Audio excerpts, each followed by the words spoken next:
오늘은 복음을 배우다 모세 9번째 내가 있는 곳에 라는 제목으로 함께 하나님 말씀 나누겠습니다. 출애굽기 9번째 시간이죠.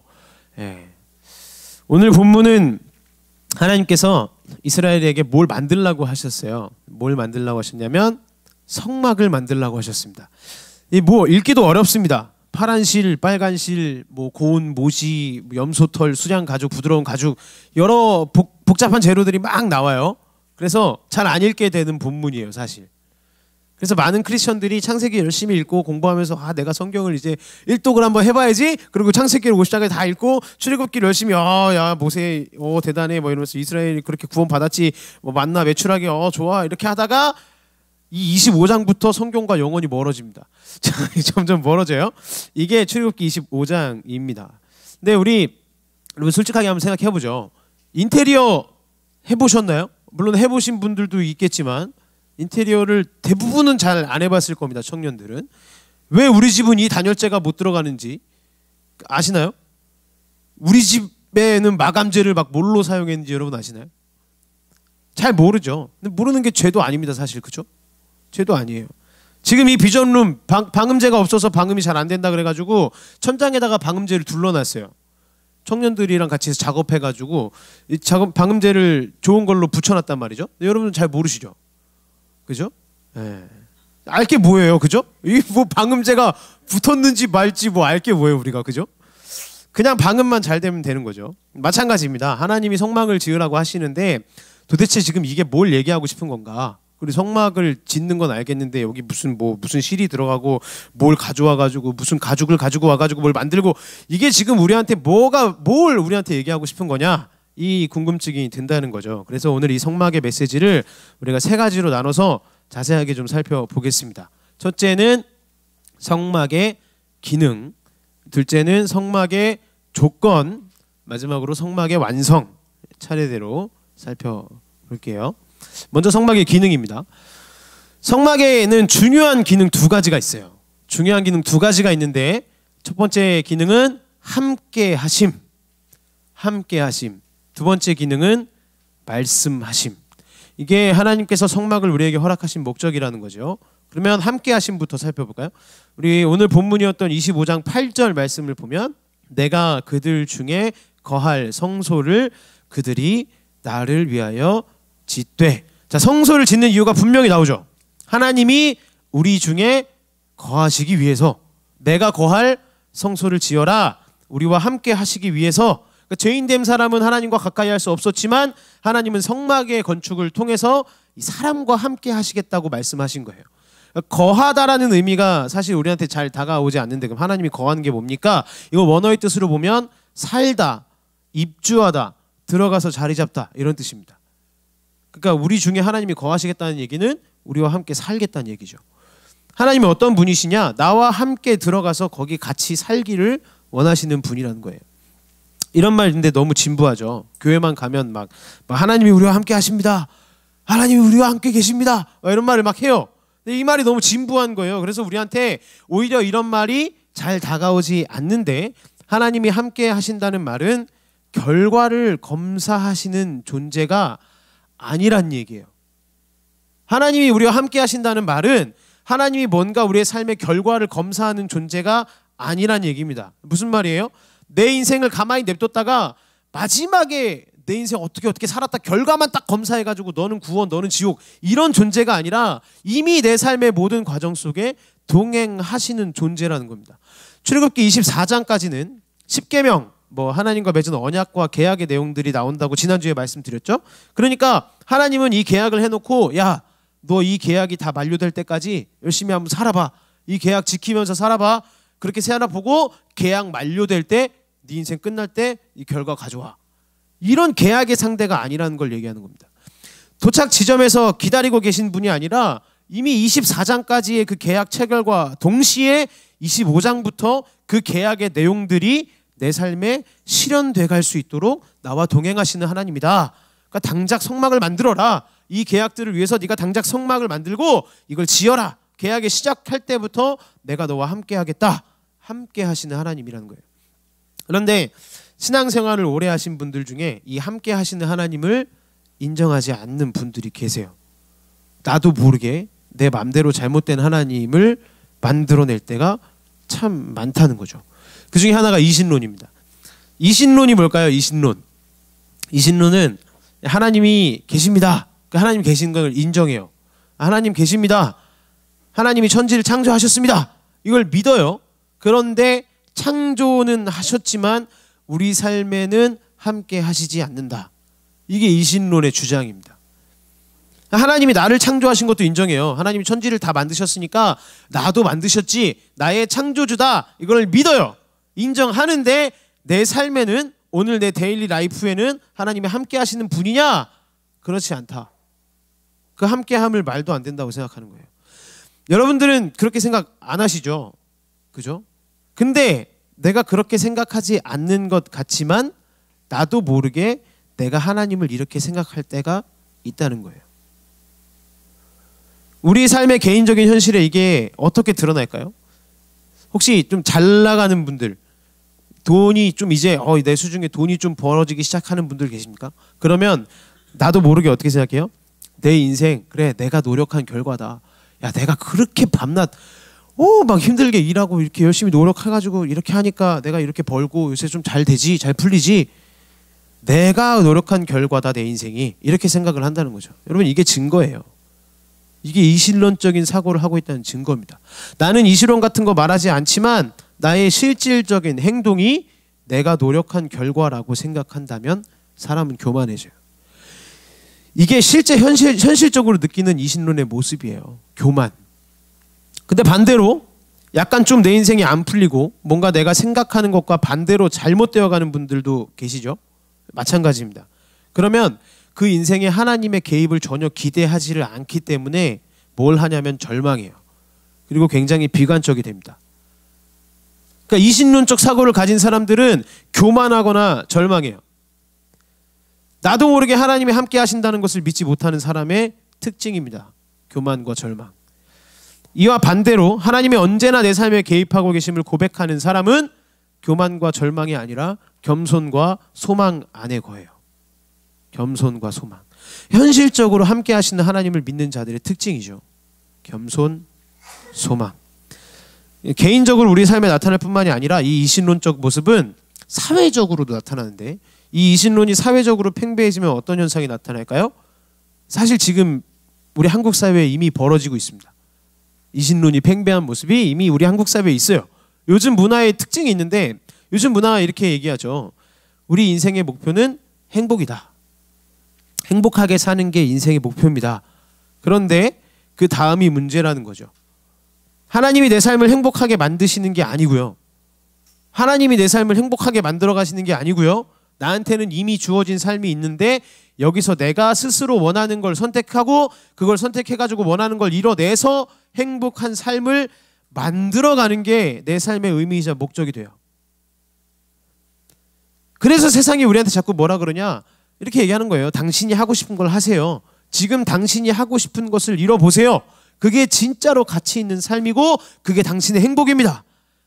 그러나 우리가 당장 하나님을 믿지 않더라도 이게 말도 안 되는 말이고 이걸 붙들고 있으면 우리 삶이 쉽게 무너질 수밖에 없다는 걸 우리는 알 수 있습니다. 요즘 우리나라에서 제일 핫한 미국의 저명한 신학자가 계시죠. 이분 책이 엄청 요새 한국에 되게 많아졌어요. 종류가 많아졌는데 팀 켈러 목사님의 거짓 신들의 세상이라는 책에 나오는 얘기입니다. 여러분 한번 들어보세요. 앞에 화면 보시고. 잘 나가는 사람들은 자신의 지성과 근면 덕분에 그런 지위를 얻었다고 생각하고 싶어 한다. 하지만 현실은 그보다 훨씬 더 복잡하다. 우리 인간은 유전, 환경, 개인의 선택이라는 세 가지 요소들의 산물이다. 하지만 이 세 가지 요소들 가운데 둘은 우리가 전혀 어찌해 볼 수 없다. 그럼에도 불구하고 대중문화는 종종 젊은이들에게 이렇게 말한다. 마음만 먹으면 무엇이든 할 수 있어. 하지만 키가 160cm밖에 안 되는데도 거친 미국 축구의 수비수가 되고 싶어하는 18살 소년한테 그렇게 말하는 것은 잔인한 짓이 아닐까. 당신이 외mon고의 천막집에서 태어났더라면 당신이 아무리 열심히 일해도 소용이 없을 것이다. 당신은 결국 가난하고 무력한 인간이 될 수밖에 없었을 것이다. 지금의 나를 있게 한 요소들 가운데 대부분은 하나님의 손에 달려있다. 그리고 우리 주변의 문화는 이 성경과 다르게 말해요. 내가 처한 환경을 극복해내면, 나에게 주어진 상황들을 내 힘으로 극복해내면, 모든 사람을 다 동일하게 만들기만 하면, 월급을 다 똑같이 주기만 하면, 네가 하고 싶은 것을 할 수 있기만 하면 내 인생이 행복해질 거다. 진짜요? 그럼 진짜 그럴까요? 하고 싶은 걸 하면 다 인생이 행복해지나요? 우리 인생이 기회만 동등하게 주어진다고 해서, 모든 사람이 월급을 다 동일하게 받는다고 해서 똑같이 성공하고 똑같이 행복해지는 게 절대 아니라는 거죠. 지금 당장 하나님을 믿을 마음이 없어도 이 대중문화를 따라가다 보면 하나님을 믿고 안 믿고의 여부에 상관없이 분명히 우리의 삶에 문제가 생길 거란 얘기입니다. 여기 있는 사람들이 어떻게 기회가 똑같습니까? 어떻게 외모가 똑같아요? 그죠? 저는 잘생겼고 규호는 못생겼는데요. 농담입니다. 자, 여기 있는 사람들이 다 어떻게 외모가 똑같아요? 어떻게 가진 재능이 다 똑같습니까? 그런데 이걸 교묘하게 숨겨가지고, 야, 네가 하고 싶은 거, 너 외모 예뻐지고 싶어? 그럼 얼마든지 예뻐져 봐. 아무리 예뻐지고 예뻐져도 외모는 다 다른데요. 아무리 예뻐지고 예뻐져봤자 누군가는 나보다 더 예쁘고 누군가는 나보다 더 잘생겼고. 아니라는 걸 알면서도 슬며시 이걸 속인다는 거죠. 이게 우리 문화의 속임수예요. 여러분, 대중문화에 속으시면 안 됩니다. 함께 하시는 하나님, 이걸 더 깊이 묵상하지 않으면 우리는 둘 중 하나예요. 교만이거나 절망이거나. 내가 한 것이기 때문에 교만하든지, 아니면 나는 할 수 없는 것이기 때문에 비관적으로 절망하든지, 둘 중에 하나입니다. 그러나 그리스도인은 다르죠. 그리스도인은 굉장히 역설적인데, 통제하지 못하는 내 삶의 요소가 굉장히 많다는 걸 빨리 인정해요. 내 힘으로 어찌 해볼 수 없는 삶의 요소가 내 삶에 많구나, 이걸 빨리 인정합니다. 그런데도 세상 사람들과 뭐가 다르냐? 무너지지 않아요. 절망하지 않아요. 교만과 절망에 빠지지 않습니다. 왜? 왜냐? 그리스도인들의 삶의 목표는 결과를 맞는 삶이 아니라, 누군가한테 결과를 맡아내야 되는 삶이 아니라 그 과정의 문을 하나씩 열어가는 삶이라는 거예요. 이게 그리스도인의 특징입니다. 지금 이 상황에서 하나님이 내게 하신 말씀이 무엇인가? 내가 이걸 못 이뤄내는데, 그러면 내가 그렇기 때문에 좌절하고 절망하는 게 아니라 하나님이 이 상황 속에서 나한테 말씀하시는 게 무엇인가? 이걸 보는 게 그리스도인이고, 내가 무언가를 잘 이뤄가서 내가 잘 되는 것 같고 돈도 더 많이 들어오는 것 같아도 그 안에서 교만한 게 아니라, 이 안에서 하나님이 나에게 원하시는 것이 무엇인가? 이걸 물어보는 게, 이걸 묻는 삶이, 이 과정의 문을 하나씩 열어가는 삶이 그리스도인의 삶이라는 거예요. 내가 뭘 이뤄서 검사를 받을 것인가가 아니라 늘 언제나 지금부터 과정의 문을 열어가는 삶. 하나님이 성공의 자리에서든 실패의 자리에서든 하실 말씀이 나에게 있으시다.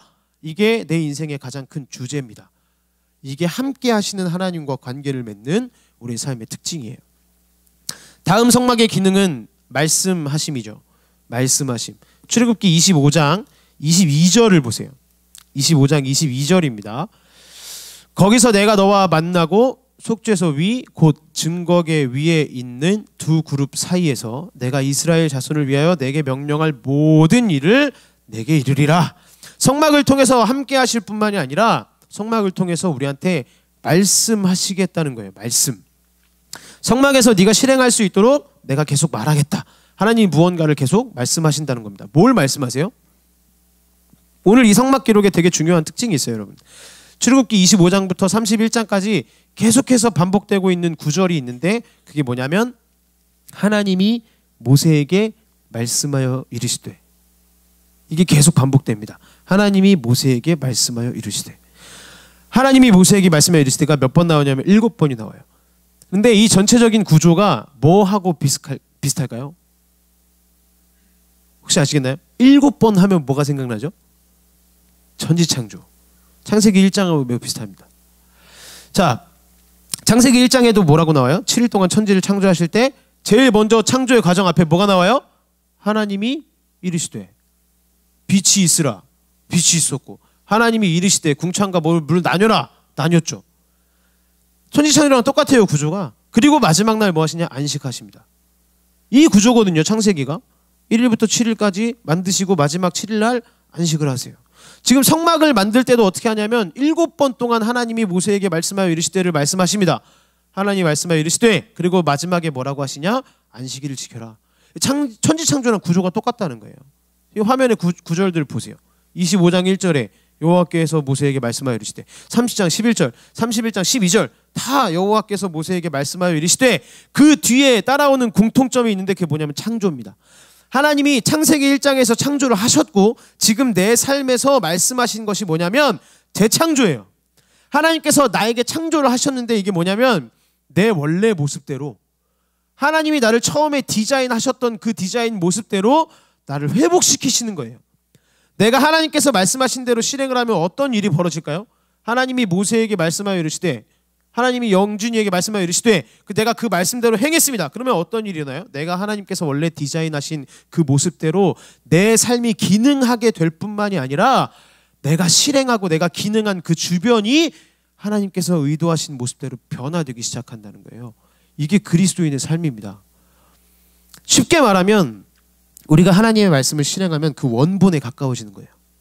사본이 아니라, 가짜 모습이 아니라 원본에 가까워집니다. 하나님의 말씀을 실행하면 우리와 그 주변이 원본에 가까워진다는 거예요. 하나님의 성막을 우리에게 왜 주셨는가? 그 성막의 기능이 무엇인가? 직접 하나님이 우리와 함께 하시면서 재창조의 그 말씀을 통해서 우리의 삶을 원본으로 회복시켜 나가신다. 이게 성막의 기능이고 하나님이 성막을 통해서 주시는 우리의 메시지라는 겁니다.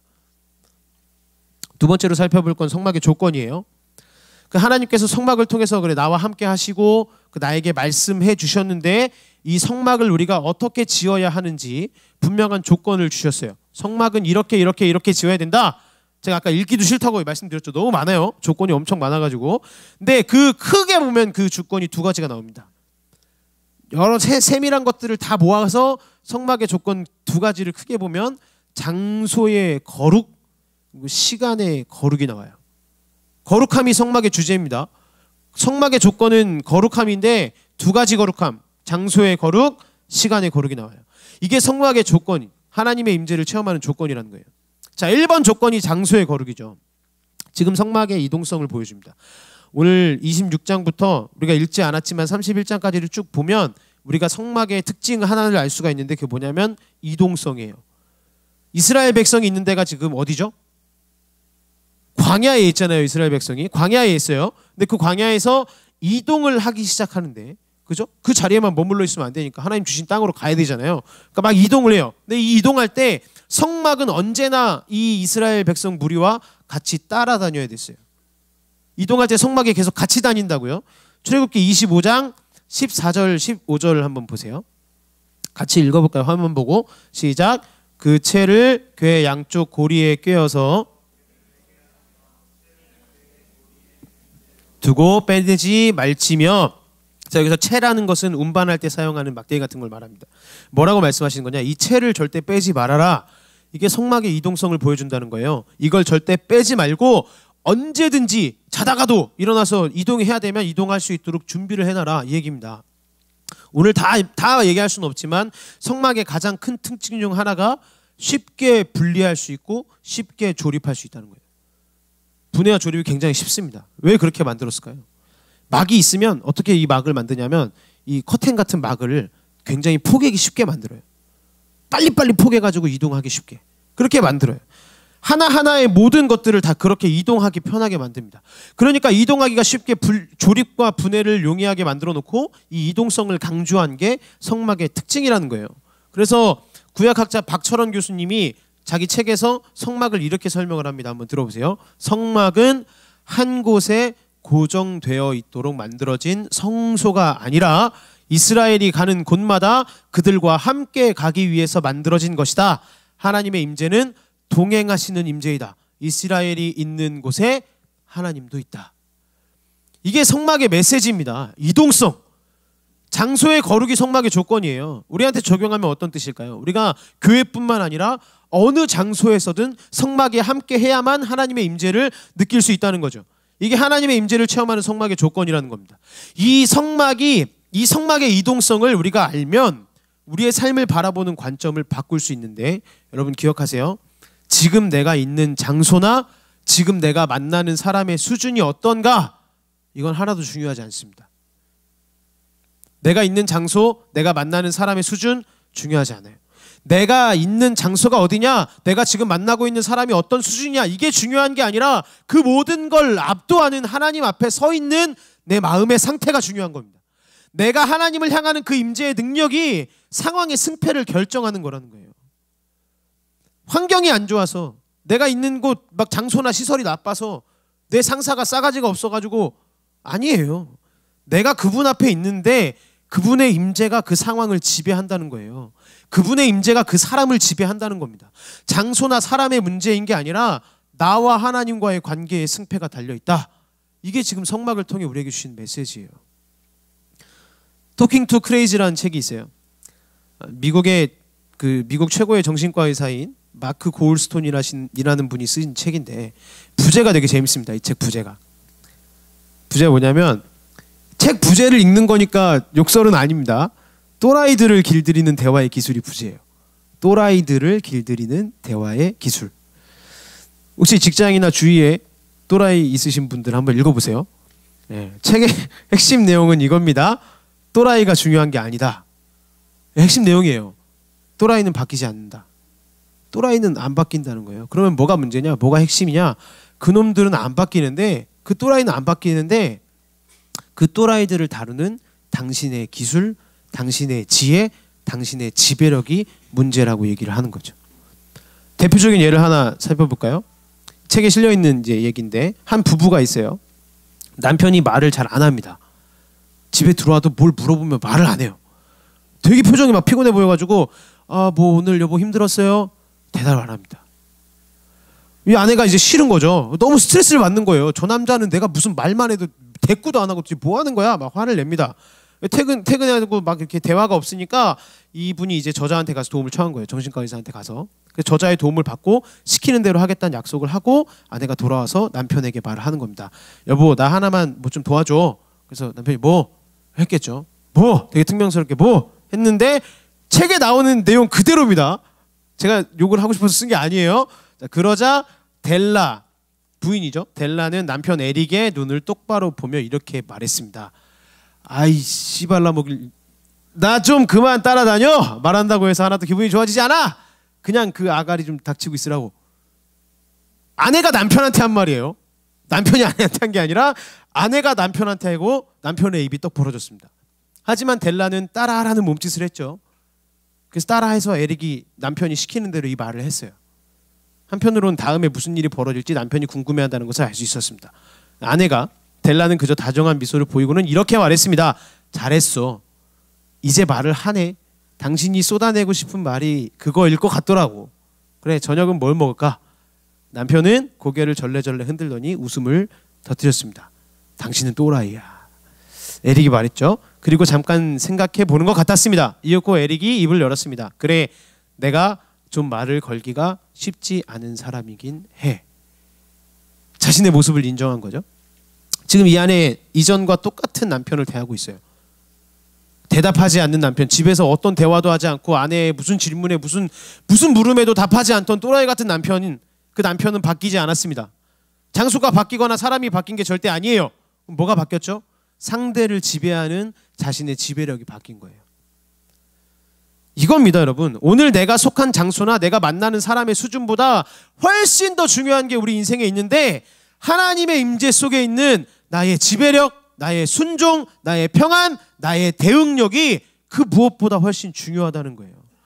장소의 거룩이란 특별한 장소에 가야 하나님을 만나내는 게 아니라, 내가 있는 곳에 하나님도 있다. 그 하나님의 임재를 체험하는 게 능력이고, 그게 장소의 거룩입니다. 내가 장소의 거룩을 체험하고 있는지 체크할 수 있는 방법이 있어요. 여러분 스스로 한번 테스트를 해보세요. 1년 전보다 그 상황에 더 의연하십니까? 1년 전보다 그 똑같은 상황에 더 의연하게 대처하시나요? 그러면 하나님이 일하고 계시다는 거예요. 1년 전보다 그 사람을 대하는 것이 훨씬 온유하십니까? 그러면 하나님이 일하고 계시다는 거예요. 이게 바로 장소의 거룩입니다. 장소는 하나도 바뀌지 않았어요. 그 사람은 하나도 바뀌지 않았습니다. 나는 맨날 똑같은 그 완전 또라이 같은 상사를 만나야 되고, 이상한 교수님을 만나야 되고, 이상한 직장 동료를 만나야 되고, 내 삶은 바뀌지 하나도 없어요. 그런데 3개월 전보다 그 사람을 대할 때 나의 안에 훨씬 더 사랑이 있으시냐는 거예요. 똑같은 그 사람을 대할 때 3개월 전보다, 반년 전보다, 1년 전보다, 1개월 전보다 내 안이 뭔가 변화가 됐냐? 훨씬 더 온유하십니까? 훨씬 더 겸손하십니까? 훨씬 더 의연하신가요? 그럼 하나님이 그곳에서 일하고 계시다는 거예요. 이게 바로 장소의 거룩입니다. 하나님의 임재를 빼앗기지 않는 비결이에요. 2번 조건은 시간의 거룩이었죠. 장소의 거룩, 시간의 거룩. 시간의 거룩은 안식을 얘기하는 거예요. 거룩한 장소뿐만이 아니라 거룩한 시간을 얘기하고 있습니다. 출애굽기 31장 13절 말씀 보세요. 화면 보고 다 같이 읽어보겠습니다. 시작. 너는 이스라엘 자손에게 말하여 이르기를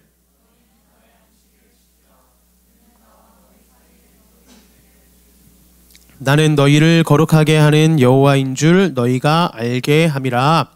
자, 거룩한 장소, 거룩한 물건을 가지고는 하나님과 동행할 수 없다는 걸 얘기하는 거죠.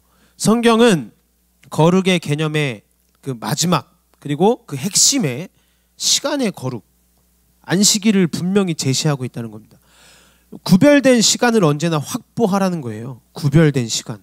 지금 성막이 거룩한 장소잖아요. 그죠? 성막이 거룩한 장소라서 하나님이 임재하시는 곳인데 이 거룩한 장소가 있어도 그 성막으로 나아가는 거룩한 시간이 없으면, 그 성막으로 가는 시간이 확보되어 있지 않으면 그 성막은, 그 거룩한 장소는 있으나 마다하는 거예요. 거룩한 시간이 없이는 거룩한 장소도 없다. 거룩한 시간이 먼저다. 이게 성막이 주는 메시지라는 겁니다. 한 어르신이 이런 말씀을 하시는 걸 들은 적이 있어요. 영어 교사를 하셨던 할아버님인데 이분이 이제 맨날 폴더폰을 쓰다가 스마트폰을 쓰시게 된 거예요. 그래서 이 손자가, 이분 영어 선생님이었으니까 영어를 좋아하니까 영어 사전도 깔아주고 영어 읽을 수 있는 앱도 깔아주고 막 이렇게 한 거예요. 근데 이분이 한마디를 하셨습니다. 야, 요즘은 진짜 이걸로 다 공부하고 하니까 영어들도 다 너무 잘하고 영어 공부하기도 너무 손쉽겠어, 쉽겠어, 좋겠어, 편하겠어. 여러분 그런가요?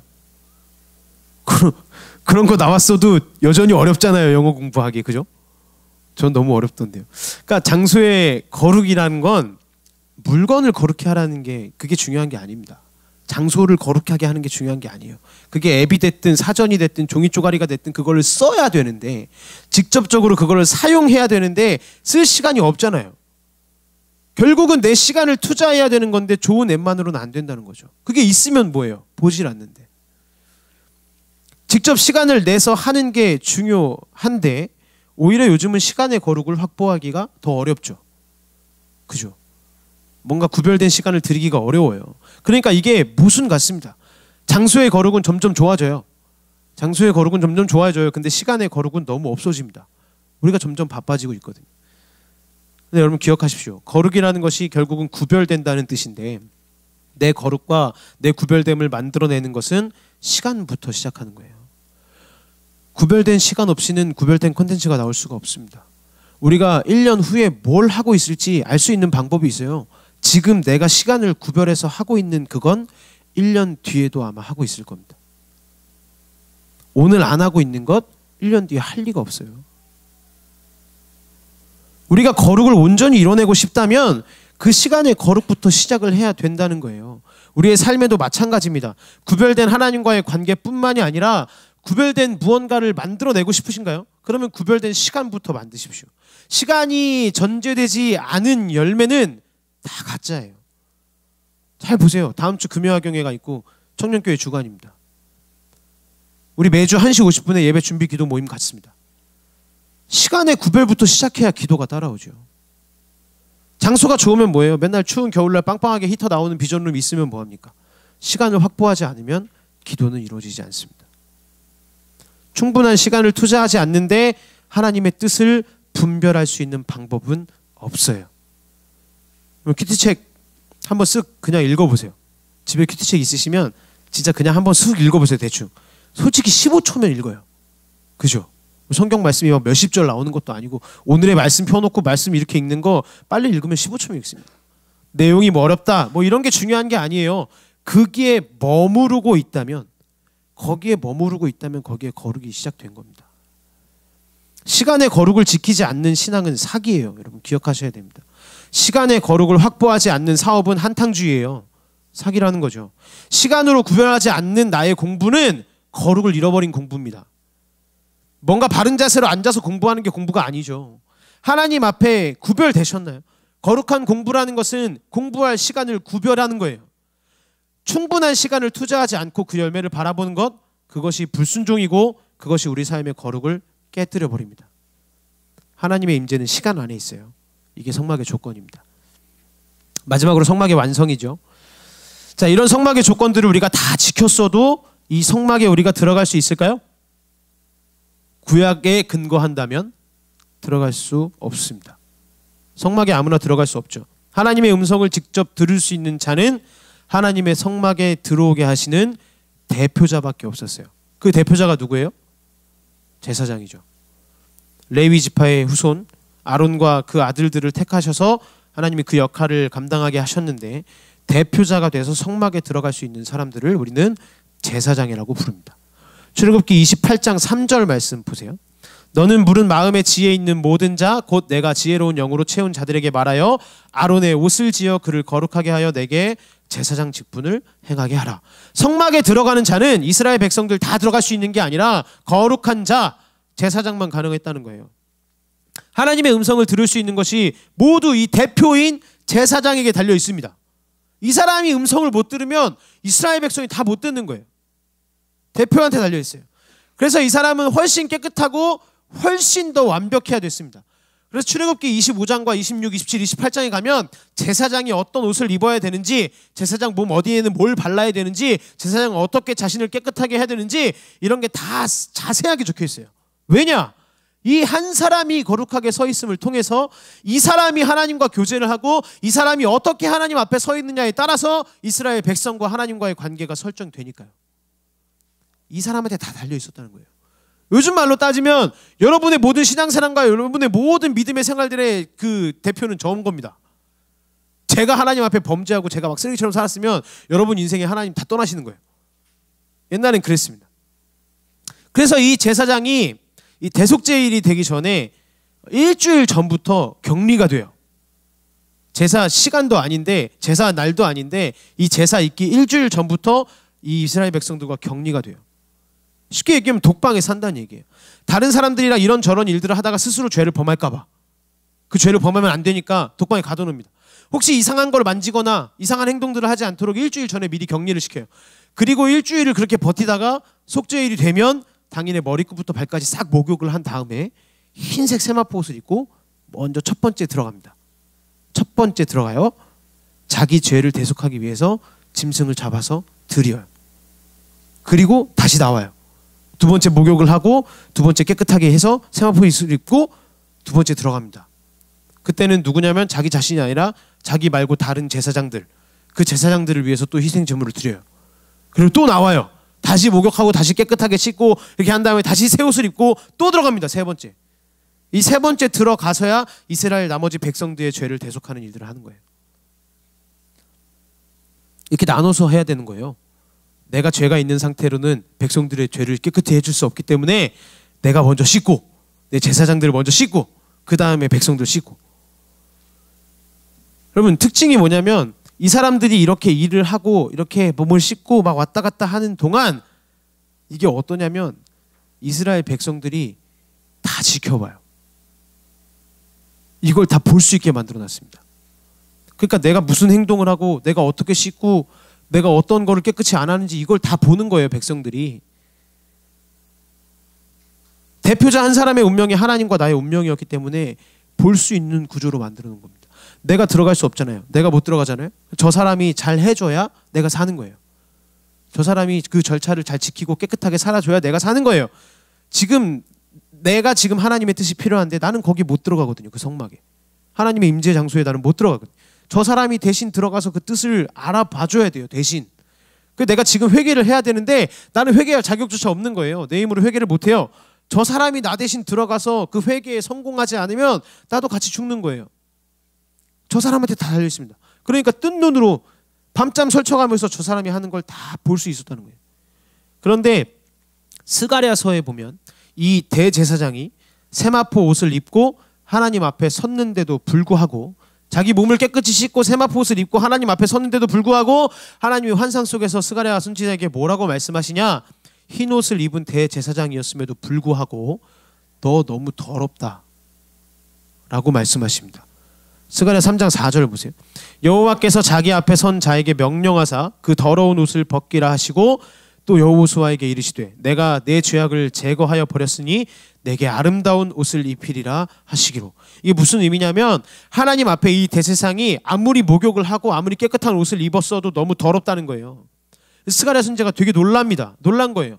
원래 이렇게 하면 받아주셔야 되잖아요. 대제사장이 좀 깨끗이 씻고 새 옷 입고 회개하는 마음으로 들어가서 희생제물을 잡고 이러면 하나님이 그걸 받아주셔야 돼요. 원래 지금까지의 제사대로라면. 근데 이걸 안 받으셨어요. 너 너무 더러워. 이 얘기를 하신 거예요. 이 혼란 속에서 하나님이 말씀하고 계신 걸 지금 스가랴 선지자가 보는 겁니다. 이 성경이 지금 드러내고 있는 게 뭐냐면 우리 삶의 문제가 이거라는 거예요. 우리 인생의 가장 큰 문제, 내 스스로도 하나님 앞에 뭐 하나님의 뜻을 구하는 법도 내가 잘 모르고 그런 수준이 안 돼요. 그래서 내가 다른 사람한테 맡겼어요. 나를 대표할 수 있고 나를 책임져 줄 수 있는 사람. 근데 문제는 내가 세운 대표도 내가 세운 그 대표자도 문제가 많다는 거죠. 이게 우리 삶에 너무 힘들어하는 문제예요. 여러분 보세요. 우리가 대통령 뽑고 후회해요. 국회의원 뽑고 후회해요. 총학생회장 과대 뽑고 후회해요. 내 팀장 내가 세워놓고 후회해요. 심지어 내 부모, 내 책임져야 될 사람들 때문에 내가 힘들어합니다. 나를 대표해 줄 것 같고 나를 책임져 줄 수 있는 사람이 제대로 역할을 못한다고 느끼는 거예요. 심지어 내가 그렇게 사랑하는 목사님, 내가 목사님을 신뢰하고 전사님을 신뢰했는데 내가 영적으로 따르던 사람도 내 앞에서 완벽하게 날 책임져 주지 못하고 나의 대표라고 도저히 내가 말할 수 없는 그 더러움 속에 우리가 모두 놓여 있다는 거예요. 그러니까 우리 삶이 저 사람 때문에 내가 잘 됐으면 좋겠는데 저 대표자 때문에 내가 좀 편하게 살았으면 좋겠는데 저 사람이 망해버리는 바람에 내 부모가 나를 충분히 책임져 주지 못하는 바람에 내 인생이 지금 너무 힘들다. 이게 우리의 적나라한 현실입니다. 그런데 하나님이 저 대표자 더럽다라고 말씀하신 다음에 저 대제사장 더럽다라고 말씀하신 다음에 이렇게 말씀하세요. 근데 걱정하지 마라. 이건 그림자일 뿐이야. 이 땅에 너를 대표하고 너를 책임지겠다고 말하는 모든 대표자는 부모를 포함해서 일시적이고 부분적이고 부족한데 이제 너의 인생을 대표해서 하나님 앞에 완벽하게 너를 책임지실 진짜 대제사장이 나타날 거다. 이렇게 하나님 말씀하시는 거예요. 스가랴서 3장 8절에서 9절 말씀 보세요. 대제사장 여호수아야 너와 내 앞에 앉은 내 동료들은 내 말을 들을 것이니라. 이들은 예표의 사람들이라. 내가 내 종 싹을 나게 하리라. 이 땅의 죄악을 하루에 제거하리라. 내 종 싹을 나게 하리라. 진짜 대제사장, 완벽하게 책임질 수 있는 제사장이 우리 인생에 나타날 거라는 거예요. 그래서 수세기 이후에 이 대제사장이었던 여호수아의 이름을 똑같이 가진 사람이 나타났습니다. 예수가 여호수아랑 같은 말이거든요. 예수가 나타났어요. 예수님도 어떻게 하셨죠? 대제사장으로서 속죄물로 제사를 드리러 십자가로 가셨습니다. 하나님 앞에 나아가기 시작했어요. 근데 차이가 있습니다. 차이가. 우리가 대제사장을 쳐다봤어요. 이스라엘 백성들이 그 제사장을 봤어요. 인간의 대표가 잘 해주기를 바라는 마음으로 봤어요. 대제사장이 성막으로 들어갈 때는 모든 사람들이 그래서 어떡하냐 그걸 바라보면서 저 사람은 깨끗이 씻고 있네, 새 옷 잘 꺼내 입고 있네, 그러면서 잘 해주기를 바라면서 박수를 쳐줘요. 깨끗하게 해주세요. 잘할 수 있습니다. 제사장님 조금만 더 버텨주세요. 일주일간 얼마나 힘드실까요? 그래도 좀 힘내주세요. 당신에게 우리의 모든 인생이 달려 있습니다. 막 격려를 해줘요. 그런데 예수님이 십자가로 올라갈 때는 아무도 격려하지 않았어요. 오히려 그분을 조롱하죠. 쟤는 왜 저러냐? 하나님의 아들이라며 지가. 대제사장은 세마포 옷을 입고 흰 옷을 입고 깨끗한 새 옷을 입고 그 자리로 나아갔지만 예수님은 입던 옷까지도 다 벗고 가셨어요. 대제사장은 깨끗이 목욕을 해야만 하나님 앞에 들어갈 수 있었죠. 깨끗한 몸으로 들어가야만 했어요. 더러운 몸으로 들어가면 정결치 못하다고 죽으니까. 근데 예수님은요, 똑같은 속죄 죄를 지내러 가시는데 그 십자가로 깨끗한 게 아니라 예수님은 우리가 뱉은 침을 맞고 올라가셨습니다. 이분이 왜 이렇게 하셨을까요? 우리의 모습을 다 짊어지시고 그 희생 제사를 드리시기 위해서 우리가 뱉은 그 침, 우리의 더러운 그걸 가지고 자기가 죽어야 우리가 깨끗해질 수 있기 때문에. 그렇게 격려를 받지 않았어도 그 길을 가신 거예요. 이렇게 예수님이 죽어버리셨기 때문에, 이렇게 죽으셨기 때문에 우리가 성막 안에 자유롭게 드나들 수 있고 직접 하나님과 교제를 할 수 있습니다. 이 십자가의 사건이 예수님이 하나님 앞에서 나의 진짜 대제사장이 되어주신 사건이에요. 우리가 이걸 믿으면 여러분, 우리 삶이 바뀝니다. 지금 우리가 누구나 다 부모 밑에서, 누군가의 밑에서 사람의 영향을 계속 받아요. 사람의 영향을 막 받으며 살아갑니다. 나를 책임지는 사람, 내가 그 돈 꼭 챙겨 드리겠습니다. 당신이 일한 대가 내가 꼭 드릴게요. 월급 드려야죠. 그 대표자의 영향을 받고 살아가요. 그런데 그 사람을 믿었는데 그 사람의 실패 때문에 내 인생이 같이 무너지는 것처럼 보여요. 그럴 때가 있습니다. 그러니까 자꾸 내 삶이 통제가 되지 않는 것처럼 느껴지는 거예요. 하나님이 개입하지 않으시는 것처럼 보여요. 내가 믿었던 대표자가 망했으니까. 심지어 내가 목사를 믿었는데도, 전도사를 믿었는데도 이 목사님이, 전도사님 때문에 내 인생이 더 어려워지고 이 교회 때문에 내 삶이 뭔가 어려워지는 것처럼 보입니다. 그러나 그리스도인들은 그것 때문에 내 삶이 망했다고 말하지 않아요. 저 목사 때문에, 저 대표 때문에, 저 사장 때문에, 저 대통령 때문에, 저 국회의원 때문에 내가 망했다, 절대 그렇게 말하지 않습니다. 그럼 왜 그리스도인들은 소망을 갖냐? 그 사람은 내 대제사장이 아니니까요. 그 사람은 내 인생을 책임져주는 대제사장이 아니니까요. 내 부모는 나를 실망시켰지만 그 사람은 내 대제사장이 아니라는 겁니다. 나에게는 이제 영원한 대제사장, 영원한 나의 책임자, 영원한 나의 대표자가 계세요. 그분은 나 대신에 그 성막 안에 들어가셨고 다른 재물을 가지고 희생 재물을 드리신 게 아니라 자신의 몸을 치셔서 제사를 드리신 분이에요. 그분이 있기 때문에 나는 내 영원한 공급자이신 하나님과 직접 얘기하고 그 하나님께 직접 공급을 받을 수 있습니다. 그렇기 때문에 내가 이 땅에서 살아갈 때 나를 대표하고 나를 책임졌던 많은 사람들의 실패와 배신과 음해와 공격 속에서도 우리는 이제 견고할 수 있는 이유가 있어요. 저 사람, 저 부모님, 저 대표가 나의 책임자가 아니라 예수가 나의 대제사장이고 예수가 나의 대표자이시기 때문에 인생에 만나는 수많은 부분적인 대표자들이 그 일으키는 것들로 나는 결코 무너지지 않습니다. 우리의 인생에 이 고백이 가능해진다는 거예요. 여러분, 오늘 나의 돈줄을 쥐고 있는 사람 있죠? 나의 인생을 책임지고 있는 것 같은 사람 있어요. 나를 대표하는 것 같은 그 윗사람 있습니다. 근데 그 사람들이 실력이 없고 부족해서 내가 고생하고 계신 그런 것 같이 느껴지는 분들 계신가요? 그 사람이 나를 인정하지 않아도 나는 견고합니다. 그 사람이 나를 책임지지 않아도 나는 견고합니다. 그 길을 통해서 풍성해질 거예요. 그걸 신뢰하시기를 축복합니다. 예수님께서 내 대제사장이 되시기 때문에 영원히 공급하실 거라는 거예요. 이게 성막이 우리에게 주는 믿음의 메시지입니다. 예수님이 우리의 희생 제물이 되셨고 그분이 우리의 성막이 되어 주셨어요. 결론입니다. 영국의 딕 루카스라는 목사님 설교에 나온 얘기인데요. 초대교회 성도들하고 그 기독교 종교 생활을 하는 로마 사람들 사이에 오고 간 얘기를 추측을 해서 쓴 내용이에요. 이게 성막을 이해할 때 굉장히 도움이 되는 재밌는 얘기라 마지막으로 함께 보겠습니다. 잘 들어보세요. 이웃 로마인이 말했다. 듣자 하니 종교인이라면서요. 종교는 좋은 것이죠. 당신 종교의 성전과 성지는 어디에 있나요? 크리스천이 대답한다. 성전은 따로 없어요. 예수님이 우리의 성전이시지요. 성전이 없다고요? 그러면 제사장은 어디서 제사를 지내나요? 하나님과 우리 사이를 중재하는 제사장은 따로 없어요. 예수님이 우리의 제사장이시죠. 제사장이 없다고요? 그러면 희생 제물은 어디서 드리나요? 희생 제물을 드려야 하나님의 은혜를 입을 수 있잖아요. 희생 제물은 필요 없어요. 예수님이 우리의 희생 제물이시죠. 뭐 이런 종교가 다 있어. 이웃 로마인이 툴툴거리며 간다.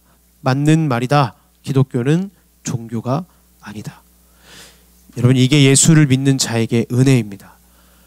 여러분, 오늘 대제사장 되신 예수님을 의지하시고 나의 삶이 어느 때나 영원한 성막이 됨을 느끼며 나에게 임재하시는 하나님을 경험하시기를 축복합니다. 그래서 어디를 가든지 거룩함으로 그 승리를 맛보시는 모든 청년들의 삶이 되시기를 주님의 이름으로 축복합니다. 함께 찬양하겠습니다.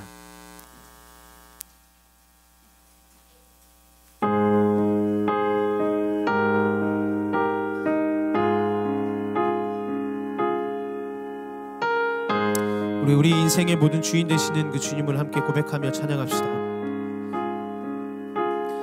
온 땅의 주인 되신 주님이 내 이름 아시며 상한 맘 돌보네. 어둠을 밝히시는 새벽별 방황하는 내 맘 주의 길 비추시네.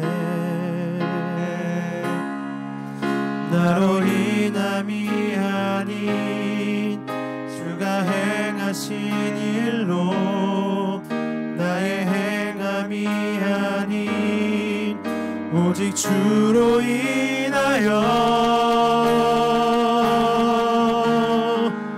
나는 오늘 피었다 지는 이름 없는 꽃과 같네.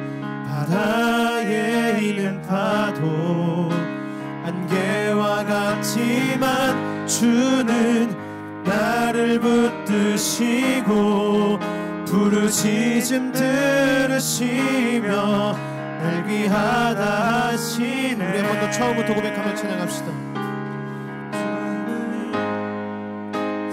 대신 주님이 내 이름 아시며 상한 맘 돌보네. 어둠을 밝히시는 새벽별 방황하는 내 맘 주의 길 비추시네. 나로 인함이 아닌 주가 행하신 일로 나의 행함이 아닌 오직 주로 인하여 나는 오늘 피었다 지는 이름 없는 꽃과 같네. 바다에 있는 파도 안개와 같지만 주는 나를 붙드시고 부르짖음 들으시며 날 귀하다 하시네. 나는 오늘 피었다 지는 이름 없는 꽃과 같네.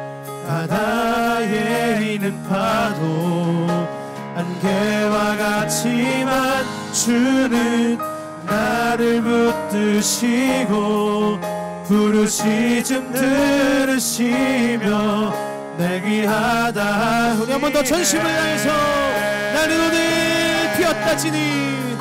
나는 오늘 피었다 지는 이름 없는 꽃과 같네. 바다에 있는 파도 안개와 같지만 주는 나를 붙드시고 부르짖음 들으시며 날 귀하다 하시네. 나는 오늘 피었다 지는 이름 없는 꽃과 같네.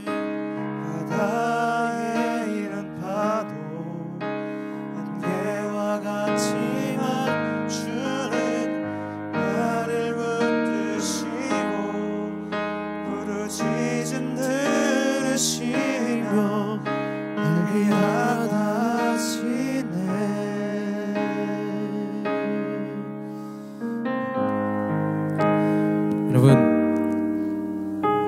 여러분 인생의 대표자로 삼고 있는 분은 누구이신가요? 여러분은 어떤 존재를 대표자로 삼고 어떤 책임자를 바라보면서 누구를 의지하고 누구를 바라보고 누구에게 책임을 물으며 그렇게 살아가고 계신가요? 여러분 인생의 대제사장은 누구입니까? 여러분 우리가 인간적으로 품고 품고 있고 생각하고 있고 바라보고 있고 의지하고 있는 대제사장들, 아무리 그들을 의지해도 상처를 입을 수밖에 없습니다. 아무리 그들을 바라보고 아무리 그들에게 내 인생을 맡겨놨다고 해도 그들도 똑같은 죄인이기에, 그들도 똑같은 사람이기에 그 의지하는 마음이 넘어지고 무너질 때가 찾아올 수밖에 없습니다. 그런데 우리에게는 세상의 부분적이고 일시적인 대표자가 아니라 우리의 모든 인생을 책임져 주시는 대표자가 이미 존재합니다. 예수 그리스도. 나의 모든 죄를 쓰시고 나의 모든 죄를 가지고 나의 모든 죄를 직접 지시고, 다른 동물의 피가 다른 제물이 아니라 자신의 몸을 찢어서 자신의 피를 흘려서 우리를 대신해 희생의 제물이 되신, 그래서 우리의 모든 것을 대속하시고 우리의 대제사장이 되어주신 그 예수 그리스도가 우리의 삶의 완전한 제사장이, 완전한 대표자가 되어주십니다. 여러분, 이 사실을 믿음으로 고백하십시오. 우리가 이 사실을 믿음으로 품고 살아갈 때에 세상에 지치고 세상에 짓눌리고 나는 이 땅에서 안개와 같이 사라지고 바다에 있는 파도와 같이 없어지고 오늘 피었다 지는 꽃같이 아무런 의미 없는 인생 같아도 그 인생 위에 주님이 자신의 손으로 우리의 삶을 붙잡으시고 우리와 동행하시고 우리에게 말씀하시고 우리의 삶을 써내려 가십니다. 그 믿음으로 주님을 바라보십시오. 물론 세상의 사람들을 아예 의지하지 말란 얘기가 아닙니다. 세상의 사람들을 아예 등지고 그들을 의지하지도 말고 그렇게 살란 얘기가 아니에요. 그러나 그들에게 힘들고 지치는 순간이 와도, 그들 때문에 넘어지는 순간이 와도 그것은 그 사람 때문이 아니라 그 사람 때문에 내 인생이 망해가는 것이 아니라 나와 하나님과의 관계를 점검해야 된다는 믿음의 눈을, 믿음의 시선을 가지시란 얘기입니다. 지금 같이 기도하실 때에 우리의 영원한 대제사장 되어주시고 우리의 영원한 대표자 되어주시는 그 예수 그리스도를 의지함으로 기도합시다. 하나님, 나의 잘못되어 있는 내 인생의 대표자들을 주님 앞에 내려놓습니다. 내가 지금 내 인생을 맡기고 살아가고 있는, 내 인생의 도움으로 살아가고 있는 하나님 그 대표자들을, 잘못된 제사장들을 주님 앞에 내려놓고 나의 영원한 제사장 되어주시는 주님을, 나의 영원한 대표자 되어주시는 주님을 의지하며 그 주님 붙잡고 살아갈 때에 주님 만들어 가시는 내 삶의 역사를 경험하게 될 줄로 믿사오니, 하나님 그 주님을 의지하며 살아갈 수 있도록, 그 주님을 붙잡고 살아갈 수 있도록 하나님께서 나에게 온전한 성막으로 찾아오시고 주님 내 삶의 그 온전한 성막의 의미가 펼쳐질 수 있도록 주님 나와 함께하여 주시옵소서. 우리 믿음의 고백을 가지고 우리 주님 앞에 다같이 통성으로 기도하며 나가도록 하겠습니다. 우리 주님의 이름 한번 부르고 다같이 통성으로 기도합니다. 주여,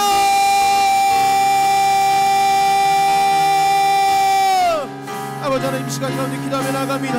하나님, 이 시간 하나님 주님의 그 은선을, 주님의 그 손길을 바라보며 주님 온 땅의 주인 되시는 주님의 그 권능을, 그 능력을 선포하며 나갑니다. 하나님, 내가 내 삶의 주님이 아니라 예수 그리스도가 대제사장이 아니라 하나님 세상의 것들, 다른 것들을 나의 제사장으로 삼고 다른 자들을 나의 대표자로 삼고 내가 그들을 바라보고 그들의 믿음으로 살아가고 있었다면, 하나님 그래서 넘어지고 쓰러지고 아프고 좌절하는 삶을 살고 있었다면, 하나님 그 모든 삶을 주님 앞에 온전히 내려놓고 나의 영원한 대제사장 되어주시는, 나의 영원한 대표자 되어주시는 예수 그리스도를 다시 의지하며 예수 그리스도를 붙잡으며 예수 그리스도를 바라보며 하나님 내 모든 인생이 주님을 바라보며 나가는 인생이 될 수 있도록 주여, 주여 나에게 역사하시고 주님 그 믿음의 눈과 믿음의 시선과 믿음의 결단을 허락하여 주시옵소서. 하나님 세상의 것들을 내려놓고 주님을 바라봅니다. 내 영원한 대제사장 되어주시는 예수 그리스도를 온전히 바라보고 믿음으로 그분을 붙잡고 믿음으로 그분께 나의 모든 삶을 드리며 나아가오니, 주여 내 삶이 지금은 안개와 같고 바다의 파도와 같고 하나님 오늘 피었다 져버리는 꽃과 같은 같을지라도 하나님 주님께서 나의 삶에 함께 하시니 온 땅의 주인 되시는 주님께서 나의 삶을 붙잡아 주시니 하나님 나의 삶의 성막으로 함께 하여 주시니 주님 내가 온전히 내 모든 삶을 예수 그리스도에 맡기며 주님 믿음의 눈을 들어 주님을 바라보고 믿음의 발걸음을 뛰어나갈 수 있도록 주여 역사하시고 주님 인도하여 주시옵소서. 하나님 내 삶의 영원한 제사장 되시는 내 삶의 영원한 대표자 되시는 그 예수 그리스도를 믿음으로 고백합니다.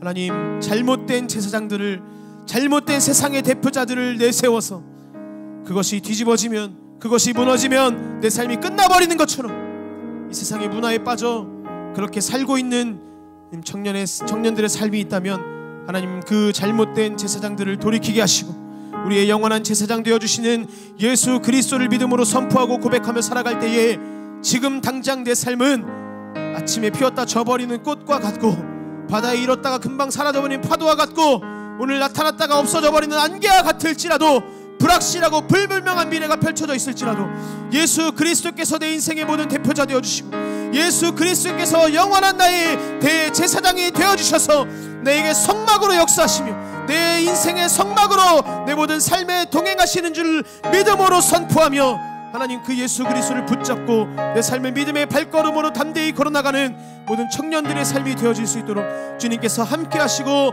주님 축복하시고 주님 동행하여 주시옵소서.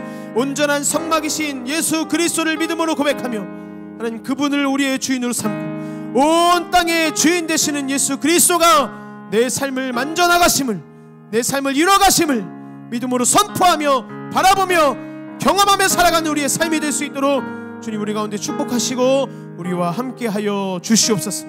우리의 모든 주인 되시는 우리의 모든 삶에 함께 하실 그 주님께 감사를 드리며 이 모든 말씀 예수님의 이름으로 기도드렸습니다. 아멘. 우리 주기도문으로 예배를 마치겠습니다. 하늘에 계신 우리 아버지의 이름을 거룩하게 하시며 아버지의 나라가 오게 하시며 아버지의 뜻이 하늘에서와 같이 땅에서도 이루어지게 하소서.